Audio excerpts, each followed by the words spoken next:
Good afternoon, everyone. Next Generation Weather Forecaster Joe Shock here at StormChaserJS.com, taking a look here at the remainder of the month of February to see what the rest of the month has in store and to see if there's any more cold that make it back into the pattern, especially here in the eastern part of the United States. So let's start off here. There's 34 images, or 35, so there's a lot of images to go through here, a lot of detail here, a little bit more detail than normal because it is a complex pattern and there's things that contradict each other, so you'll see later on in the video what goes on.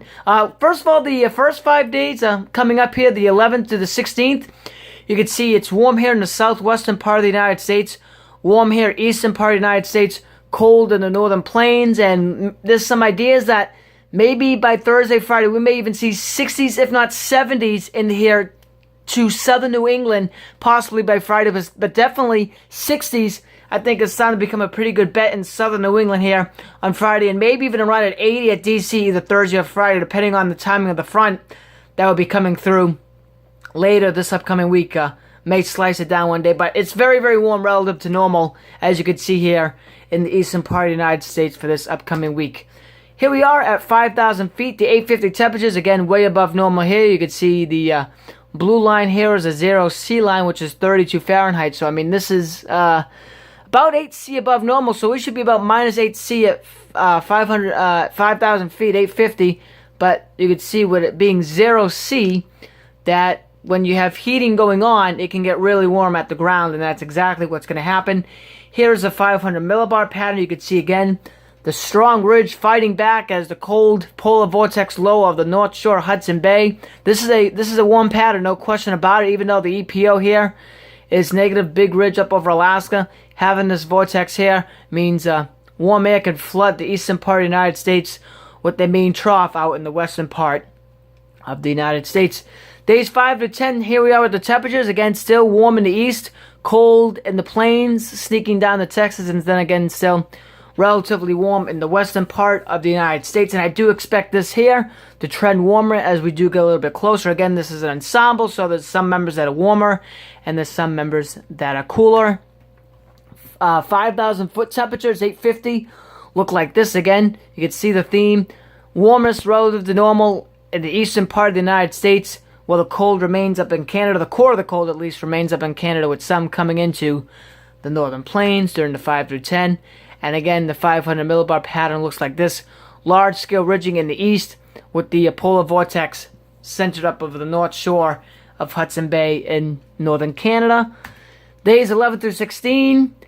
More cold getting back in the west, and this is going to get interesting as we get in the late month, because once you put a trough in the western part of the United States and you have a ridge in the east with all this warm air being available, you start getting worried about severe weather. And I bet between now and the end of the month, the next 2.5 weeks or so, I think we're going to start to see systems that cut across, and we may start seeing an uptick in the severe weather over the eastern part, or really the southeastern part of the United States, as the cold air pushes and the warm air out in front is quite warm relative to normal. So this is going to be an interesting period once we get into the late month, how much severe weather could get going with a pattern like this. But again, overall, warm remains in the eastern part of the United States.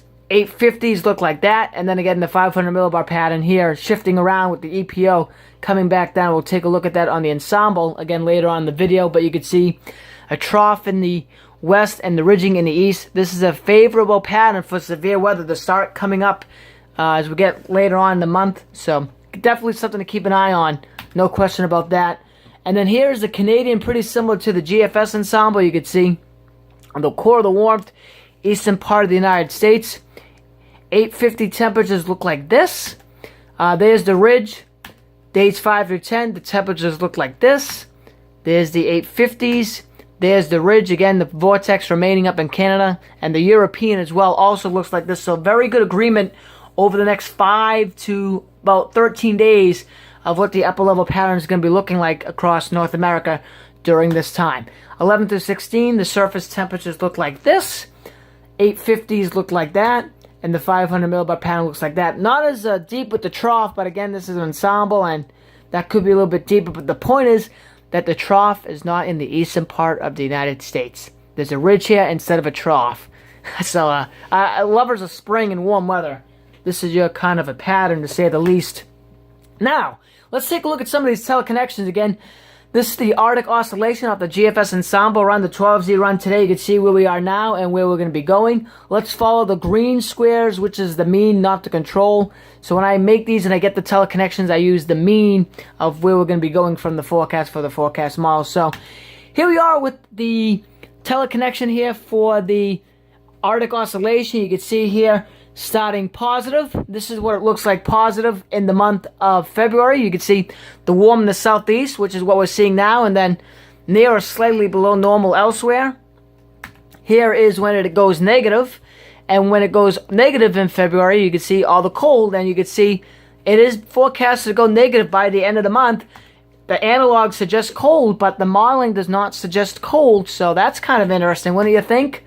Here's the North Atlanta Oscillation, the NAO, North Atlantic. You can see where we are now. We're in positive, and then we're going to be going to the negative by the end of the month. Let's take a look at the temperature contrast from the analogs.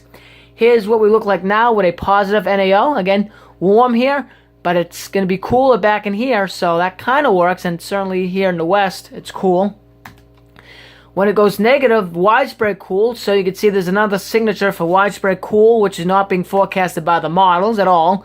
Despite the ensemble going negative, it's still suggesting widespread warmth across where it is forecasted to be coolest, so that's kind of interesting. Here's the PNA essentially staying negative through the entire course, and it looks like the PNA is going to be a big driver in this, so, and the overall pattern will be driving this pattern for the rest of the month at least. So you can see a negative 3, rising up to negative 1.5 for the remainder of the month. And you can see now that looks probably closest to what's being forecasted by the model actually. So you can see cold in the west, cold in the northern plains, warm in the southeastern part of the United States. A little cool here in the northeast. You never know. Could have a couple more days that go below normal than what the model has. But the PNA, seeing this analog here and this, and seeing what the models are forecasting like this looks like it's a very, very strong analog that would work out. So it looks like the PNA, the Pacific Oscillation, will be a main driver over the next couple weeks at least. And then here is the EPO, the East Pacific Oscillation. You can see negative now, then going neutral, and kind of like majority saying negative, neutral, and then maybe becoming positive by the end of the month. So I have a couple here. Here's what it looks like when it is negative. Obviously, the cold is not working. It is warm where it is supposed to be cold. Neutral looks like that, and then positive. Oops, maybe I didn't put that on. This is the positive one. You can see where the EPO goes positive by the end of the period. It looks like this. It's cool in the west, and then warm in the eastern part of the United States. So that's kind of interesting as well. Here is the West Pacific Oscillation. Looks like this. It's positive now. Then it goes neutral, and then it comes positive again. So that looks pretty good actually. What is this here? The WPO, yes, the West Pacific Oscillation, positive, and then neutral, then back to positive. So positive now, that looks pretty good. That's what's kind of being forecasted now. And then neutral looks like this. If it can, get neutral again, there's ensembles here which say it doesn't go positive or negative. So this is an ensemble mean that I use to come up with these analogs. And you can see when it goes neutral, the cold gets put in the eastern part of the United States in the month of February. And then here is seems to be the real kicker of most of this as well, is the MJO, the Madden-Julian Oscillation. You can see where we are now in phase 7. And the GFS Ensemble is to keep this essentially within phase 7 for the next 15 days until the 25th of February, valid now to the 25th. So you can see the ensemble here in yellow and green. So this is phase 7 of the MJO. And what phase 7 of the MJO gives you in the months of January, February, and March look like this. You can see, let me try to zoom in here on the camera. You can see phase 7 of the MJO looks like this. And this is what the all the modeling is forecasting for the remainder of the month of February regarding the surface temperature anomalies. And we'll see if it can stay in phase 7 to go into the end of March. But if the MJO rotates into phase 8, because this also goes into March again, you can see up here January, February, March. If the MJO were to go into phase 8, which some are predicting in the month of March, and then phase 1, then eventually phase 2, and then phase 3, we have a couple cold phases coming up for the month of March. So if we go phase 8 over to phase 3, 1, 2, 3, those are cold anomalies for the month of March, and then maybe you never know by the time you get out of it, it's April, and then we have to look at a whole new MJO analog. But as of now, for the remainder of the month of February, with the MJO staying in phase 7, that favors warmth over the eastern part of the United States. And then lastly here is the SOI, the Southern Oscillation Index. You can see where we are now. The last 30 days we're 3.02. The last 90, and then the daily calculation. So the SOI is changing around. And what that means, and we'll talk about this in a later video, once the SOI crashes, we could say goodbye to the La Nina, because the La Nina is going to switch around. We're going to have higher pressures in Australia. We're going to have lower pressures in the Eastern Pacific.